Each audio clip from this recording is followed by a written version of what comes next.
Venezuela se abre al futuro. Bienvenidos a su espacio Venezuela se abre al futuro.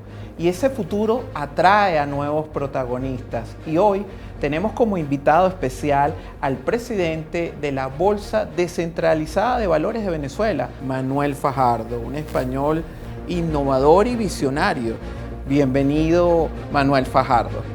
Y muchas gracias por haberme dado esta oportunidad de poder estar aquí contigo respondiendo a tus preguntas, que voy a intentarlo hacer de la mejor manera y lo más sencillo y escueto posible para tampoco quitarte demasiado tiempo.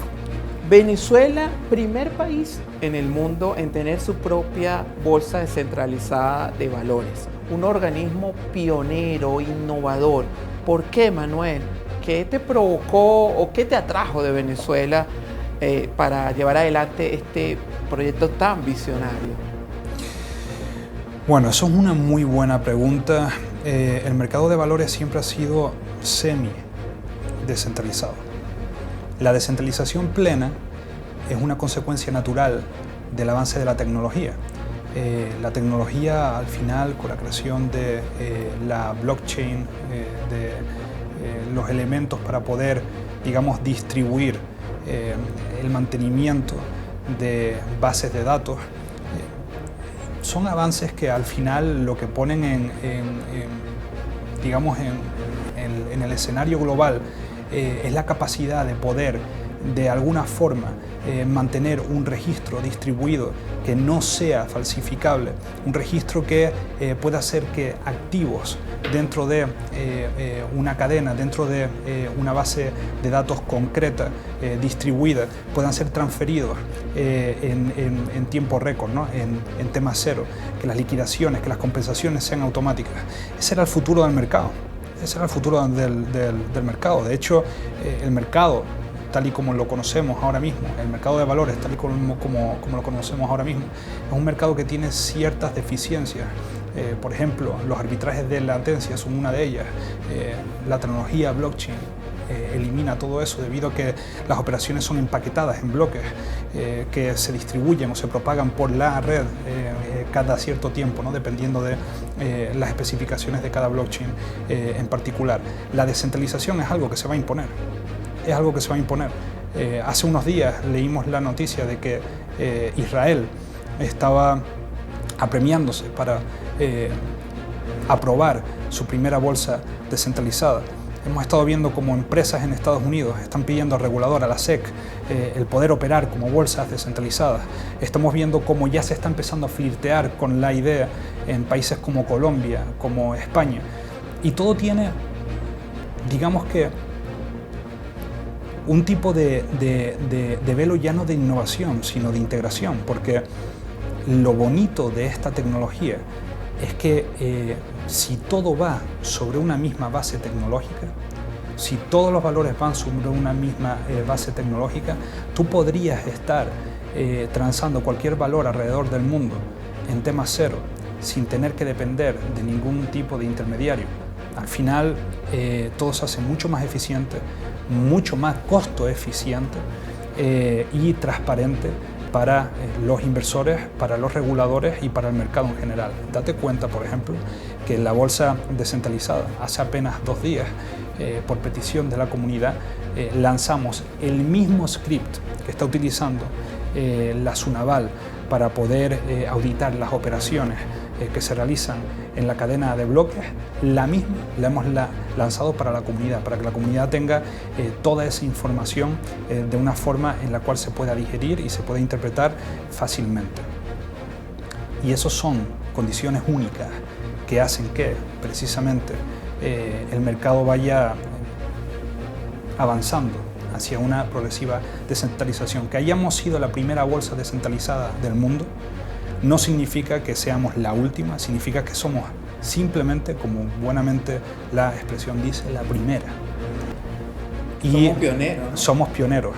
Y dentro de ser las primeras tenemos la obligación, evidente, de sacar adelante o de ayudar a otros mercados a poderse integrar dentro de esta tecnología o dentro de estos avances, ¿no? Venezuela, un país atractivo para los inversionistas extranjeros.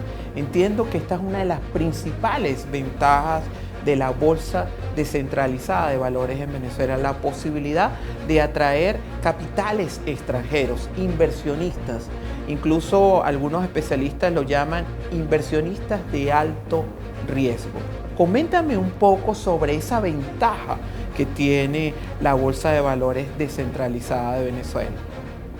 Fíjate, hay un tema que quiero aclarar referente a lo que acabas de comentar. Yo no creo que sean analfabetos funcionales. Yo creo que simplemente hay un periodo siempre de integración de las tecnologías, exactamente, en las cuales las personas se pueden llegar a interesar más o menos para poder entrar al mercado. Es evidente que en Venezuela hay mucha gente que ha tomado la bolsa descentralizada como algo disruptivo o algo que es difícilmente comprensible. De hecho, muchos expertos han dudado de la propia bolsa descentralizada o de la tecnología. ¿Por qué no la conocen? Porque no conocen cómo funciona la tecnología, porque dicen que no es necesaria. Bueno, pues si no es necesaria esta tecnología, ¿por qué cada vez más países en el mundo están intentándola integrar de alguna forma u otra? ¿Por qué la banca está intentándose integrar también con la blockchain? Eso es lo siguiente que viene. ¿Por qué la mensajería? Eso es lo siguiente que viene. ¿Por qué la criptografía cada vez está más imbuida en todo lo que hacemos? Porque queremos privacidad en un mundo que está, digamos, cada vez más abierto, donde nuestras vidas cada vez están más expuestas. Y al final el desarrollo de la blockchain es, yo creo que es un grito hacia la libertad. Es un grito hacia la libertad económica de los individuos, es un grito hacia todos aquellos países que de alguna forma tienen monedas que se devalúan rápidamente, como puede ser el caso de Venezuela. Todos aquellos países que tienen dificultades económicas, como puede ser el caso de Venezuela, son países que se ven profundamente beneficiados por el uso de este tipo de tecnologías. Venezuela es el país que más transa con Bitcoin en el mundo. Por algo es. El Bitcoin se ha convertido en una reserva de valor frente a las fluctuaciones del bolívar. Y eso nos habla de un nuevo empresario que se preocupa por toda esta tecnología, ¿no? También. ¿A qué y te de un refieres? nuevo profesional, o sea, de un nuevo Exacto, individuo que está conociendo exacto, los bitcoins. Pero fíjate que es una cuestión de necesidad. Es una cuestión de necesidad porque Venezuela es el único país del mundo en donde yo he visto que realmente las personas más mayores se interesan por la tecnología de la blockchain. Por ejemplo, tú te vas a España. En España, tenemos una moneda sólida, que es el euro, ¿vale? Tenemos unas condiciones económicas que, si bien no son las mejores, procuran una vida más o menos acomodada a las personas. ¿Estas personas se van a ver en la necesidad de utilizar la blockchain o de comprender la tecnología? No, se irán integrando poquito a poco, porque hacia allá vamos. Porque es más eficiente también en cuanto a la competición empresarial, utilizar metodologías descentralizadas que centralizadas en muchos casos. No en todos, pero sí en muchos casos. Lo que pasa es que aquí esa evolución se está viendo de forma acelerada debido a las condiciones económicas que está viviendo el país. Y referente a tu pregunta, a la pregunta que hiciste sobre los inversores extranjeros, esas necesidades económicas son precisamente las que atraen a los inversionistas extranjeros. Esto es un país que está por construir. Es un país donde hay muchas cosas que, quieras que no, no es que falten, sino que escasean. Ciertos servicios, ciertas tecnologías, ciertas cosas que en otros países pues se dan por garantizado.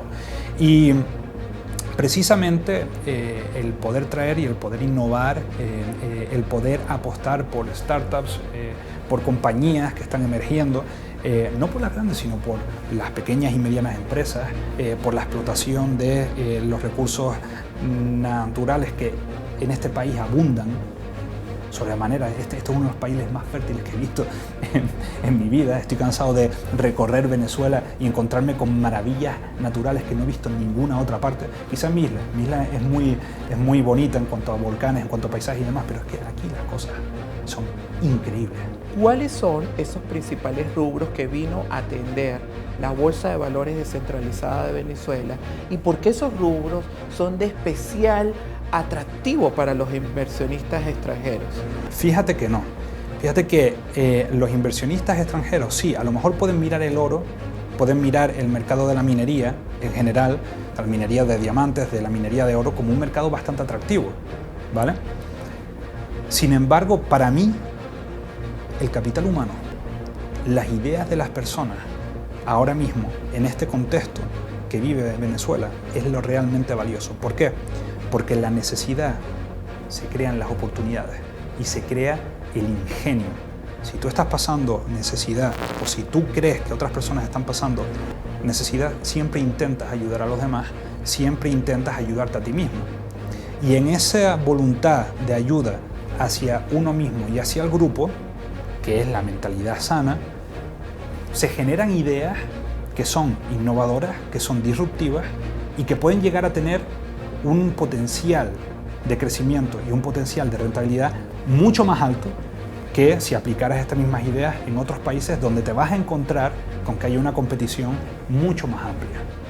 Entonces, como el mercado por ahora en Venezuela es imperfecto, las ineficiencias del mercado hacen que uno pueda llegar a tener una mayor rentabilidad con mayor riesgo. Lo dudo. Aquí el riesgo no es tan alto como la gente cree. Estuve hablando hace poquitas horas, estuve en un almuerzo con unas personas y estábamos hablando de los nuevos análisis económicos que se realizan en el mercado, los análisis conductuales, la economía conductual. Y precisamente aquí en Venezuela esto es un caso de economía conductual de libro, donde las personas están valorando activos de una forma muy ineficiente por el hecho de que tienen una percepción del país que no es la que puedes llegar a tener una vez que tú llegas al país. Yo llegué a este país y pensaba que estaba en guerra. Mírame, yo ahora camino por la calle tan tranquilo y no pasa nada. He ido a sitios en los cuales la gente fuera a mí me dice, pero ¿cómo vas ahí? Coincido plenamente contigo en eso. Muchas veces las noticias que se escuchan de nuestro país afuera las noticias no son la realidad. Las noticias no son la realidad para nada, para nada. Y eso lo que crea es fuertes fluctuaciones en torno a lo que es el precio de las cosas y el valor de las cosas. Pero las noticias no son para nada lo que son. De hecho, lo que hay es una matriz mediática en el extranjero que lo que intenta hacer es socavar la confianza que hay en el país. Es lo que se denomina una guerra de cuarta generación. O sea, esto ya se ha hecho en otros países alrededor del mundo precisamente para dinamitar la capacidad económica de los países y para hacer sufrir a la población. Y haciendo sufrir a la población lo que consigues es un cambio político. No me voy a meter en si el cambio político es necesario o no. Eso realmente queda fuera de la conversación. Lo que sí te voy a decir con pleno conocimiento de causa es que lo que está viviendo Venezuela es una guerra de cuarta generación. En una guerra de cuarta generación, igual que en cualquier otra guerra, existen fuertes discrepancias entre el valor y el precio de las cosas. Te digo yo que estoy invirtiendo en muchos países en el mundo con muchas y diversas circunstancias económicas y muchas y diversas circunstancias de, digamos, discrepancia entre lo que es el valor y el verdadero precio, el precio y el verdadero valor de las cosas.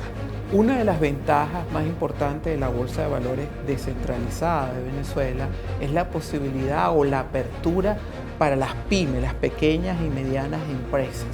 ¿Cómo resulta esto a la realidad y cómo esto puede ser un impulsor de la producción nacional en Venezuela? Sí hay, por supuesto que hay, lo que pasa es que hay que hacerlo con cabeza.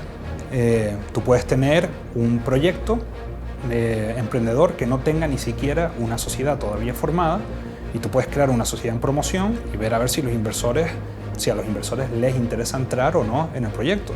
Asimismo, tú puedes venir y puedes asesorarte para saber si tu proyecto puede encontrar financiación en el mercado o no. No todos los proyectos pueden encontrar financiación en el mercado. Hay proyectos que no necesitan financiación en el mercado. Lo que pasa es que ahora mismo estamos viviendo una circunstancia atípica en el país donde la banca en muchos casos no puede financiar esos proyectos o a esas empresas. Por eso la gente está buscando el mercado de valores para poderse financiar, pero el mercado de valores no es la panacea para poderse financiar en todos los casos. En algunos casos sí, pero en otros no. Yo estoy cansado de ver empresas, pequeñas y medianas empresas en otros países que intentan ir al mercado a buscar financiación y se estrellan porque no encuentran financiación así. Porque a lo mejor tú la financiación que necesitas es financiación activista, que se llama. O sea, es financiación de un inversor que entre en la empresa y la ponga patas arriba para hacerla funcionar. O para hacerla funcionar mejor. O un inversionista que te ponga las garantías para tú poderte apalancar y hacer crecer el negocio. Lo que sería una típica inversión de private equity. Y esas cosas aquí en Venezuela, pues evidentemente no están demasiado elaboradas. De hecho, te pones a ver las inversiones de private equity que hay en el país o las inversiones de venture capital que hay en el país y no están muy desarrolladas. Aquí en la bolsa descentralizada estamos intentando copar ese espacio con la mayor celeridad posible, porque hay ideas muy innovadoras que no están siendo explotadas por el hecho de que no hay capital. Yo personalmente yo acabo de invertir un buen dinero en una empresa que va a salir ahora dentro de poco, va a ser muy conocida. No te voy a decir el nombre ahora porque estoy bajo contrato de confidencialidad, pero vas a verla. Vas a ver y vas a ver cómo la prensa se hace eco de ella, etcétera, etcétera. Esta compañía va a tener una alta repercusión en el mercado venezolano por la tecnología que va a implementar en ciertos sectores. Bueno, pues esta gente no tenía la financiación y vino aquí un día y me dijo simplemente la idea en 5 minutos y dije, de una me meto. Pero es porque tú, después de yo vivir aquí 2 años, ya veo más o menos cuál es la necesidad, ya veo más o menos dónde está el mercado y digo, bueno, pues por aquí es por donde tengo que ir. Los inversores extranjeros es diferente, o sea, los inversores extranjeros están buscando planes un poquito más sólidos, ¿no? Y bueno, ahí es donde podría entrar lo que tú dices de las materias primas, mercados un poco más consolidados, a lo mejor pymes que estén, o sea, que tengan una evolución un poco más marcada, ¿no? O que estén en fases ya para dar ese salto al mercado de valores, emitiendo acciones, diluyéndose un poquito. Desde hace más de 2 años el mercado bursátil en Venezuela ha tenido un repunte. Hemos visto cómo el sector empresarial acude al mercado bursátil de Venezuela precisamente a conseguir financiamiento. Esto ante la realidad del cierre de la cartera crediticia. ¿Cómo ves tú este movimiento del mercado bursátil en Venezuela? Hombre, decir que opera a un 10% va a depender de la concepción que nosotros tengamos del mercado. Si el mercado lo concebimos como lo que era la bolsa de Caracas, ¿vale? Que es acciones y deuda, evidentemente sí, evidentemente está operando a un 10%, pero está operando a un 10% por algo, está operando a un 10% porque no existe liquidez suficiente o porque no tienen los mecanismos para poder consolidar posiciones de forma eficiente, con lo cual están viendo esa liquidez restringida. Es normal. ¿Para qué voy a ir a la bolsa si todos se lo están llevando siempre lo mismo? Para nada. Sin embargo, en la bolsa descentralizada tenemos la capacidad no solamente de listar y crear mercados secundarios para acciones y para títulos de deuda, sino que también tenemos la capacidad de emitir derivados financieros, contratos, productos y una amalgama de títulos que hacen que evidentemente el mercado no sea el 10%. Quizás estamos empezando, a lo mejor es por 1000, quién lo sabe. ¿Cuáles son las principales barreras a vencer para poder atraer esos inversionistas extranjeros tan deseados y promover el crecimiento del mercado bursátil en Venezuela? Si Manuel Fajardo tuviera la oportunidad de pedirle al gobierno alguna posibilidad de derrumbar esas barreras, ¿cuáles serían? Yo creo que el gobierno está haciendo una labor proactiva para que el mercado salga adelante. No le puedo reprochar nada en este momento al gobierno precisamente porque ha tomado los pasos correctos por ahora para que el mercado se vaya agilizando. ¿Cuáles son esos pasos que ha ido dando? Por ejemplo, la liberalización del tipo de cambio fue una de ellas. Liberar el tipo de cambio es una medida que puede atraer inversión extranjera por el hecho de que antes el inversor, si traía, imagínate, dólares, euros al mercado venezolano, y los tenía que cambiar al tipo oficial, estaba ya perdiendo un 75% de la inversión respecto al valor del mercado informal del bolívar, con lo cual ya estaba empezando con una gran desventaja o con una gran rentabilidad negativa, ¿vale? Eso es por un lado.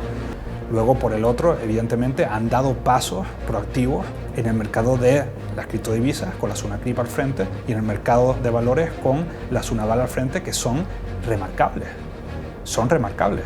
Y por último, algo que a mí me sacó de base, a mí siempre me preguntan por esto, pero la ley antibloqueo me parece una genialidad. Me parece una forma de democratizar todos aquellos activos que antes pertenecían de alguna forma u otra al Estado y que estaban siendo infrautilizados, infravalorados, evidentemente. Todos estos pasos a mí me hacen ver que el gobierno está tomando una posición proactiva para que los inversores se sientan seguros o tengan la seguridad para poder invertir al país. ¿Qué cambiaría? Intentaría dar algunos pasos más allá para, uno, la flexibilización del empleo. Creo que es algo muy importante flexibilizar el empleo, principalmente para que empiecen a crecer los salarios. Creo que la flexibilización del empleo es necesaria para que los salarios empiecen a incrementar. Eso no se está haciendo ahora, evidentemente hay un cariz político en todo esto. Estamos en un gobierno socialista, estamos en un gobierno que intenta proteger el derecho de los trabajadores, pero muchas veces, como yo digo siempre, y no quiero sonar como un liberal empedernido, porque no lo soy, ¿no? Pero la sobreprotección del trabajador muchas veces juega en su contra. Por simples leyes económicas, muchas veces juega en su contra. Con lo cual, la liberalización del trabajo, yo creo que sería un paso importante para que el inversor extranjero se sintiera aún más seguro de poder invertir en el país. Y luego cuestiones puntuales de seguridad jurídica y de imagen de país. Seguridad jurídica en tanto en cuanto podamos tener procesos estandarizados, por ejemplo, para la creación de empresas o, por ejemplo, para la obtención de licencias, sin tener que ir a registros distribuidos que hagan que los procesos sean muy tediosos, muy largos. Eso se podría llegar a corregir.